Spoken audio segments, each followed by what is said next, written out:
Welcome back to VRT commentary rockstars. இன்னைக்கு நம்ம பார்க்க போறது solo leveling episode 2. Wake up to reality. Uchiha Sasuke. 俺は波風湊。内葉イタチ渦巻ナルト。内葉マドラー Nothing ever goes as planned in this accursed world.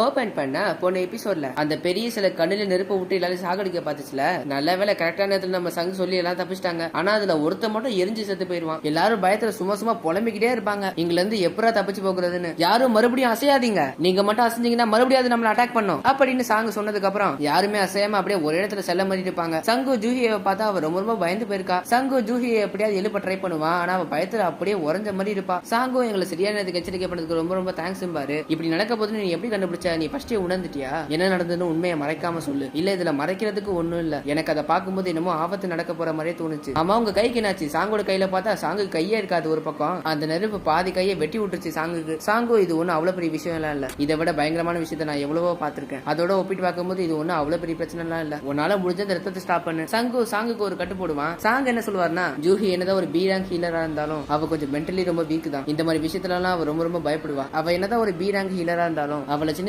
மிஷினுக்கு தான் அனுப்புவாங்க. அதான் காரணம். உண்மையை சொல்ல போனோம்னா நானே ஒரு 3 வாடிக்கிட்ட பி ரேங்க் டென்ஷன் கிட்ட போயிருக்கேன். ஒரு சில வாட்டி ஏ ரேங்க் கூட போயிருக்கேன், ஏன் எஸ் ரேங்க் கூட போயிருக்கேன். இந்த காட்டனன் கோயிலோட விதிமுறைகள் உனக்கு ஞாபகம் இருக்கா? முதலாவது கடவுளை வணங்கணும், இரண்டாவது கடவுளை போற்றணும், மூணாவது கடவுளை நம்பணும். இந்த ரூல்ஸ் எல்லாம் யாரு மீறாங்களோ அவங்க உயிரோட இருக்க வாய்ப்பு இல்ல. சங்கோ மிஸ்டர் சாங், நீங்க எதை கடவுள்னு சொல்றீங்க? ஒருவேளை இந்த பெரிய சிலை தான் கடவுள்ன்றீங்களா? அதுக்கப்புறம் ஒரு ஸ்கூல்ல காட்டுறாங்க. அந்த ஸ்கூல்ல தான் சங்கோட தங்கச்சி படிக்கிறாளே, ஏதோ வயலட் கலர்ல முடி வச்சிருக்காளே, இவதான் சங்கோட தங்கச்சி. தங்கச்சியோட ஃப்ரெண்டு கிளாஸ்க்குள்ள வந்தோடனே என்னாச்சு, ஏன் இவ்வளவு லேட்டுன்னு கேப்பா. இவளும் ஒண்ணு இல்ல, வழக்கம் போலதான் லேட்டு, சும்மா தான். ஆமா உன்னோட அண்ணன் வந்து ஒரு ஹண்டர் தானே? சங்கோட தங்கச்சி, ஆமா அவ ஒரு ஹீராங் ஹண்டர். எப்ப பார்த்தாலும் ஏதோ தப்பு பண்ணிட்டு அடி வாங்கிட்டு தான் வருவான். போன வாட்டி கூட வீட்டுக்கு வரும்போது அடி வாங்கிட்டு தான் வந்தான். ஆமா என் அண்ணனை பத்தி நீ ஏன் கேக்குற? ஒன்னும் இல்லப்பா, சும்மா தான் கேட்டேன். ஒரு ஹண்டரா இருக்கிறது ரொம்ப கஷ்டமா இருக்கும் போல. அதுக்கப்புறம் நம்ம ஆளுங்களை காட்டுறாங்க. சாங்கு நம்ம எப்படியாவது இங்க இருந்து தப்பிச்சாகணும், இதுக்கு கண்டிப்பா ஏதோ ஒரு வழி இருக்கும். அப்ப திடீர்னு நான் ஒண்ணு இங்க சாக மாட்டேன்னு ஒரு வாய்ஸ். என்னடான்னு பார்த்தா இவனுக்கு ரொம்ப வருஷம் கழிச்சு நீங்க ஒரு நல்ல கம்பெனில வேலை கிடைச்சிருக்கான். நான் கண்டிப்பா இந்த சான்ஸ் நழுவ விட மாட்டேன். என்னால இங்க இருந்து தப்பிக்க முடியும். என் ஸ்பீடு மேல எனக்கு நம்பிக்கை இருக்கு. அந்த நெருப்பால கண்டிப்பா நான் தொடக்கூட முடியாது அப்படின்னு சொல்லிட்டு சரியான வேகத்துல ஓடுவான். ஆனா என்ன பண்றது, இவன் ஸ்பீடா இருந்தா அந்த நெருப்பு இவனுக்கு மேல ஸ்பீடா இருக்கு.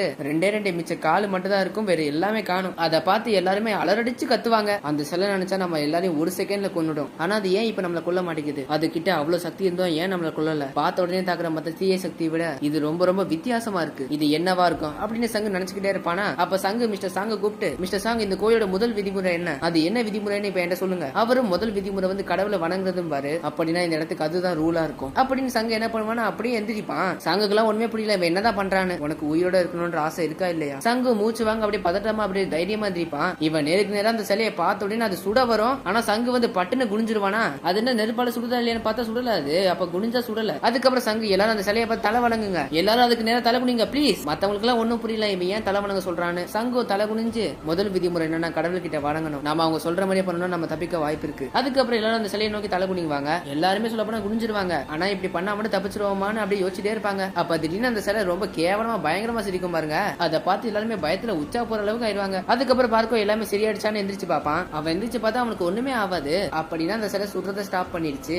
அதுக்கப்புறம் எல்லாருமே எந்திரிச்சிருவாங்களா, அப்பா ஒரு வழியா தாக்கத்தை வந்து முடிஞ்சிருச்சுன்னு சொல்லிட்டு சந்தோஷத்துல இருப்பாங்க. ஆனா சங்குக்கு மட்டும் டவுட்டாவே இருக்கும், இல்ல இது என்னமோ எனக்கு சரியா படல, இது இன்னும் முடியல அப்படின்னு நம்மால் நினைக்கும் போது அந்த சிலை திடீர்னு எந்திரிச்சு நிக்கும். அதுவும் ரொம்ப கேவலமா இழிச்சுக்கிட்டே நிக்கும். மிஸ்டர் சாங்கோ என்ன பாக்குற, உனக்கு ஏதாவது ஐடியா இல்லையா? இப்ப நம்ம என்ன பண்றது? ஆனா நம்மளுக்கே என்ன பண்றதுன்னே தெரியல. எனக்கு இப்ப என்ன பண்றதுன்னு தெரியல. ஆனா கண்டிப்பா நம்ம இந்த இடத்துல ரூல்ஸை மீறக்கூடாது. ரெண்டாவது ரூல் வந்து கடவுளை வந்து போற்றணும். நாம ஏதாவது பண்ணி கடவுளை பெருமைப்படுத்தணும். வேண்டது அந்த மாதிரி எதுவா இருந்தாலும் சரி. அந்த சிலை வேற இவங்க எல்லாரையும் கொல்ல வருது. அப்ப ஒருத்த மட்டும் அந்த சிலைக்கு ஃபேஸ் டு ஃபேஸ் நேரா முன்னாடி போயிட்டு, ஓ ஜீசஸ் என்னை எப்படியாவது காப்பாத்துங்க, எங்களை எப்படியாவது காப்பாத்துங்க, எங்க பாவத்தை வந்து போக்குங்க அப்படின்னு ஒவ்வொரு ஏதாவது ஒண்ணு அப்படியே ஏதோ ஒண்ணு வேண்டிக்கிட்டே இருப்பான். அதுவும் முட்டி போட்டு பிரே வேற பண்ணுவான். இந்த சிலையை கடவுளை நினைச்சு அப்படியே வேண்டிக்கிட்டு இருப்பான். அது இழிச்சா மேனிக்கு ஓவரா இழிக்கும். இவன் வந்து இதை வேண்டாம் சொல்லிட்டு பெருமை போல அந்த சிலைக்கு. அது இவனை வந்து காலால ஒரே நசுக்கி போட்டுரும். அதை பார்த்து வேற எல்லாரும் பயந்து அலறடிச்சு கத்துவாங்க. இதுக்கு மேல நின்னா இங்க வேலைக்கு ஆகுது, ஓடுறா கைப்புன்னு சொல்லிட்டு எல்லாரும் ஓட ஆரம்பிச்சிருவாங்க. ஆனா ஒரு பொண்ணு மட்டும் பயத்துல அப்படியே ஒரே இடத்துல உட்காந்துட்டு இருப்பா. அவளும் நசுங்கி செத்து போயிருவா. பார்க்கவே ரொம்ப கொடூரமா இருக்குல்ல. அதுக்கப்புறம் எல்லாரும் திருச்சடிச்சு ஓடுவாங்க. இந்த பார்க்க வந்து அவன் குடும்பத்தை நினைச்சிட்டு அப்படியே ஓடுவானா. குடும்பத்தை பத்தியே நினைச்சிட்டு போனவன் அப்படியே ஒரு சிலை பக்கத்துல தான் நிப்பான். இவனுக்கு பின்னாடி இருக்கிற சிலை இவனுக்கு அப்படியே 2 துண்டா வெட்டி போட்டுரும். இதோட பார்க்கோட கதை அவுட்டு.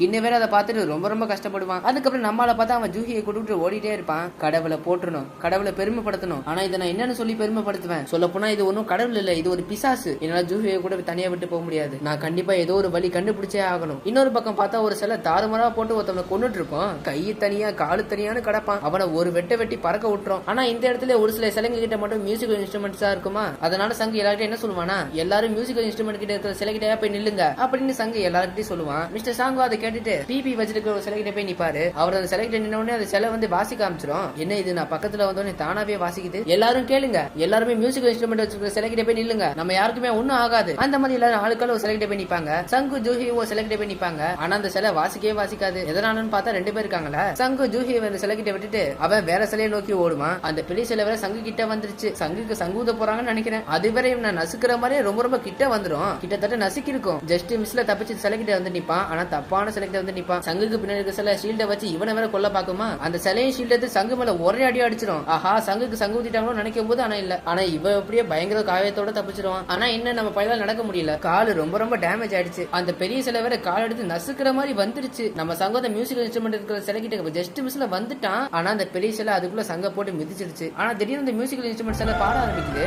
ஆனா அதுக்கப்புறம் தான் தெரியுது சங்கு வந்து அந்த சிலை கிட்டே வந்துட்டான். அது மட்டும் இல்லாம ஜஸ்ட் மிஸ்ல அந்த சிலை கிட்ட இருந்து தப்பிச்சிட்டான். ஒரு வழியா கடவுளை வந்து போற்றியாச்சு. அந்த சிலையும் எங்க இருந்து வந்துச்சோ திரும்ப அந்த இடத்துல போய் உட்காந்துரும். ஜூஹி சங்க பார்க்க வருவா. நீ ஒன்னும் கவலைப்படாத ஜூஹி, நான் வந்து அதுக்கு இருந்து தப்பிச்சிட்டேன். சின்ன காயம் தான். ஆனா ஜூஹி வந்து சங்கோட காலை பார்த்ததுக்கு அப்புறம் தான் தெரியுது அவனோட ஒரு காலை காணும். அதாவது ஒரு கால்ல பாதி காணும். அந்த பாதி துண்டா எங்கேயோ விழுந்து கிடக்கும். ஜூஹி வேற அதை நினைச்சு ரொம்ப கவலைப்படுவா. ஜூஹியும் அவளோட ஹீலிங் பவரை வச்சு சங்கோட காலை சரி பண்ண பாப்பா. ஆனா அவ ஏற்கனவே அவ பவரை ஓவரா யூஸ் பண்ணதால அவளுக்கு வந்து ரத்தமே வந்துருச்சு. இதுக்கு மேல ஜூஹியால ஒன்னும் பண்ண முடியாது. அதுக்கப்புறம் எல்லாரும் ஒருத்தருக்கு அங்க சண்டை போட ஆரம்பிச்சிருவாங்க. எதனாலதான் உன்னாலதான் இங்க வந்தா சொல்லிட்டு அப்படி சண்டை போட ஆரம்பிச்சிருவாங்க. மிஸ்டர் சாங் என்ன சொல்லுவாங்கன்னா, இதுக்கெல்லாம் நான் தான் காரணம், நான் தான் உங்களுக்கு எல்லாம் லீடரா இருக்கேன், அதனால நானே இதை பொறுப்பேத்துக்கிறேன். சங்கோ மனசுக்குள்ள இது ஒன்னும் வாக்குவாதம் பண்றதுக்கான நேரம் இல்ல, இன்னும் ஒரே ஒரு ரூல் இருக்கு அப்படின்னு சங்கு நினைக்கும் போது திடீர்னு அந்த இடம் அதிரும். என்னடான்னு பார்த்தா பலி கொடுக்குற சர்க்கிள் வெளியே வரும். இது என்னதுன்னு யாருக்குமே ஒண்ணுமே புரியாது. அதுக்கப்புறம் தான் சங்கு சொல்லுவான், இது வந்து பலி கொடுக்குற இடம், கடவுளுக்கு நம்ம விசுவாசத்தை காட்டணும். இதை பத்தி நான் நிறைய புராணங்களை படிச்சிருக்கேன். கடவுளுக்கு பலி கொடுக்கறது நம்ம விசுவாசத்தை காட்டுறதுக்கு சமம். அதுக்கப்புறம் கிண்ண என்ன பண்ணுவான், அவன் கத்தி எடுத்து மிஸ்டர் சாங் மேல கத்திய வச்சு பலி கொடுக்கணும், நம்மள போய் யாரோ ஒருத்தர் போயே ஆகணும். மிஸ்டர் சாங், நீங்க தானே எங்களுக்கு லீடர், கொஞ்ச நேரத்துக்கு முன்னாடி தானே நீங்க இதெல்லாம் பொறுப்பேத்துக்கிறேன், நீங்க இப்ப நீங்க உங்க பொறுப்பை காட்டுங்க. அதுக்கப்புறம் மிஸ்டர் சாங்கோ நான் பலிபடுத்துக்கு நான் போறேன்னு சொல்லிட்டு ஒத்துப்பாரு. சாங்கு இதுல அவர் தப்பு எதுவுமே இல்ல, இங்க வரதுக்கு எல்லாருமே தான் முடிவெடுத்தோம், அதனால அவர் மட்டும் ஒன்னும் காரணம் இல்ல. சாங் வந்து அந்த பலிபடுத்துக்கு போன உடனே அங்க ஒரு நெருப்பு எரியும். சங்குக்கு ஒண்ணுமே புரியல. அதுக்கப்புறம் சங்கு பக்கத்துல இருக்கவங்க 2 பேரையும் கூப்பிட்டு என்ன மன்னிச்சிருங்க, எனக்கு ஒரு உதவி பண்ண முடியுமா, அந்த பலிபடுத்த நான் பார்த்து அவனை என்ன கூட்டு போங்க, பயப்படாதீங்க, உங்களுக்கு ஒன்னும் ஆகாது. அவங்க 2 பேரும் சங்கு கூட்டு போக ஒத்துப்பாங்க. இவங்க 3 பேருமே உள்ள போனே 3 நெருப்பு எக்ஸ்ட்ரா எரியும். அந்த வட்டத்துக்குள்ள மொத்தம் இப்ப 4 பேர் இருக்காங்க, 4 நெருப்பும் இருக்கு. மிஸ்டர் சாங் ஏதாவது ஐடியா இருக்கான்னு கேட்பாரு. இல்ல, என்கிட்ட ஒரு ஐடியா கூட இல்ல, இந்த கேட் இன்னும் எத்தனை நாள் இருக்குன்னு தெரியல. மிஸ்டர் சாங், இந்த டஞ்சன் கேட் ஓபன் ஆகிறதுக்கு இன்னும் 7 நாட்கள் இருக்கு. அப்படி ஒருவேளை ஆச்சுன்னா ரொம்ப ஆபத்தாயிரும். இந்த டஞ்சன் கேட் முழுசா ஓபன் ஆக இன்னும் 7 நாள் இருக்கு. அப்படி ஒருவேளை ஓபன் ஆயிடுச்சுன்னா இந்த பீஸ்ட் எல்லாமே நம்ம உலகத்துக்கு ஈஸியாவே வருங்க. நம்ம மிஷினோட கோல் இந்த டஞ்சன் கேட்டோட பாச தோக்கடிக்கிறது தான். அது மட்டும் இல்லாம நேரம் ஆகிறதுக்குள்ள நம்ம சீக்கிரம் அந்த கேட்டை மூடி ஆகணும். ஒருவேளை நம்ம இப்ப இங்க தோத்துட்டா 7 நாட்கள் கழிச்சு கேட் ஓபன் ஆயிரும். அதுக்கப்புறம் இதுங்க நம்ம உலகத்துக்கு போக ஆரம்பிச்சிடும். அதுக்கப்புறம் ஹாஸ்பிட்டல்ல காட்டுறாங்க. சங்கோட தங்கச்சி வந்து இங்க எதுக்கு வந்திருக்கானா,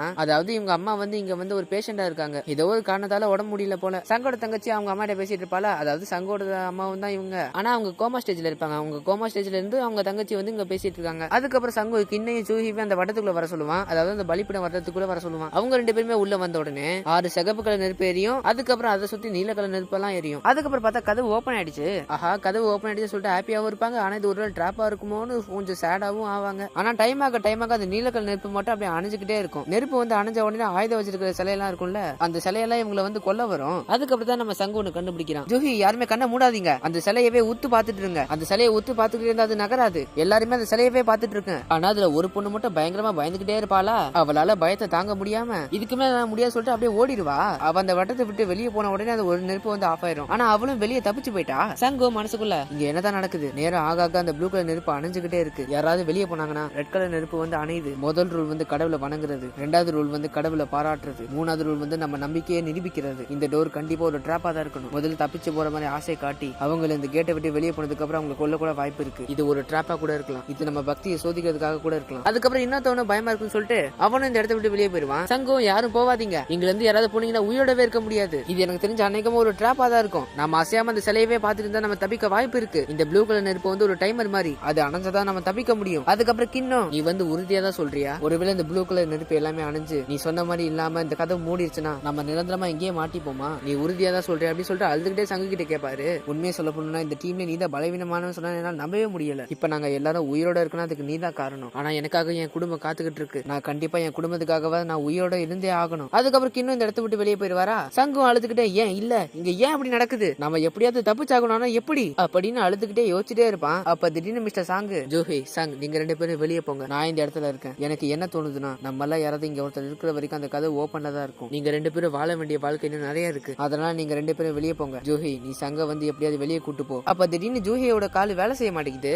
என்னடான்னு பார்த்தா அவளோட ஹீலிங் திறமையை ஓவரா யூஸ் பண்ணிருப்பாள். அதுக்கப்புறம் சங்கோ, மிஸ்டர் சாங் நீங்க ஜூஹியை கூட்டிட்டு வெளியே போங்க. என்னால அவளை கண்டிப்பா கூட்டு போக முடியாது, உங்களால மட்டும் தான் அவளை கூட்டு போக முடியும். அதனால நீங்க ஜூஹியை கூட்டிட்டு வெளியே போங்க. ஜூஹியை என்னால உன்னை விட்டுலாம் இங்க போக முடியாது, நானும் உன் கூடவே இருப்பேன்பா. அப்ப சங்கு வந்து ஜூஹி கிட்ட எசன்ஸ் ஸ்டோனை கொடுத்து, நான் உன்னை வெளியே கூட்டி போய் சாப்பிட வைக்கிறேன்னு ப்ராமிஸ் பண்ணியிருந்தேன்ல, இது வந்து உன்னோட டின்னர் செலவுக்கு வச்சுக்கோ. ஒருவேளை நான் உயிரோட வெளியே வந்தேனா அப்போ நீ வந்து இதை என்கிட்ட திரும்ப கொடு. ஜூஹிவும் ஏன் இப்படி பேசுற, நான் உன் கூடவே தான் இருப்பேன்னு சொல்லுவா. சாங் வந்து ஜூஹியோட தலையில அடிச்சு அவளை மயக்கப்பட வச்சிருவாரு. அதுக்கப்புறம் மிஸ்டர் சாங்கு ஜூஹியை தூக்கிட்டு வெளியே கூட்டு போயிருவாரு. சங்கம் எப்படியோ நான் மட்டும் தான் இப்ப இங்க சாவ போறேன், உங்கள யாரையாவது ஒருத்தர் நான் கொண்டுட்டு தான் சாவேன், வாங்கடா ஒரு கை பாத்துடலாம். அந்த சிலைகள்லாம் பெரிய பெரிய லாங் சைஸ் கத்தியெல்லாம் வச்சுக்கிட்டு சங்க தாறுமாறா அடிச்சு ரத்தத்தை பொழக்க வைக்குங்க. நான் எப்பவுமே பலவீனமானவன் தான், அதனாலதான் என்ன எல்லாருமே கேலி பண்றாங்க. ஆனா ஒவ்வொரு தடவையும் என்னால முடிஞ்ச அளவுக்கு நான் முயற்சி பண்ணிருக்கேன். ஆனா இப்ப எல்லாம் முடிஞ்சு போச்சு. நான் பலசாலி ஆகிறதுக்கு எல்லா முயற்சியும் நான் பண்ணேன், ஆனா என்னால முடியல. எனக்கும் ஒரு குடும்பம் இருக்கு, நானும் அவங்களுக்காக உயிரோட வீட்டுக்கு போகணும்னு நினைச்சேன். பரவாயில்ல, ஆனா நான் மட்டுமே இங்க சாகுறது நல்லதா போச்சு. நம்மால கத்தில குத்து வாங்கினதுல ரத்தம் கொட்டுன்னு கொட்டிக்கிட்டே இருக்கும். பின்ன எத்தனை வாட்டி கத்தி குத்து வாங்கியிருக்கான், எத்தனை கையை காலெல்லாம் வெட்டியே போச்சு. கரெக்டா அந்த பலி கொடுக்குற கல்லுலயே அப்படியே படுத்துருவான். அந்த சிலையும் சங்க வெட்ட போது, இல்ல நான் சாக கூடாது, நான் சாக விரும்பல, இல்ல நான் சாக போறேன்னா நான் உயிரோட இருக்கேன், எனக்கு இன்னொரு வாய்ப்பு வேணும். சங்கு வந்து சாகுற ஸ்டேஜ்ல கரெக்டா அந்த ப்ளூ கலர் நெருப்பு வந்து அணைஞ்சிருமா. அப்ப சங்குக்கு வந்து திடீர்னு ஒரு நோட்டிபிகேஷன் வரும், உங்க ஹார்ட் வந்து 0.02 செகண்ட்ஸ்ல ஸ்டாப் ஆக போகுது, நீங்க மட்டும் பிளேயரா இருக்க விருப்பப்பட்டீங்கன்னா நீங்க உயிரோட இருக்கலாம். சங்கு எஸ் குடுக்கற மாதிரி காமிக்கிறதோட இந்த எபிசோட இதோட முடிச்சிட்டானுங்க.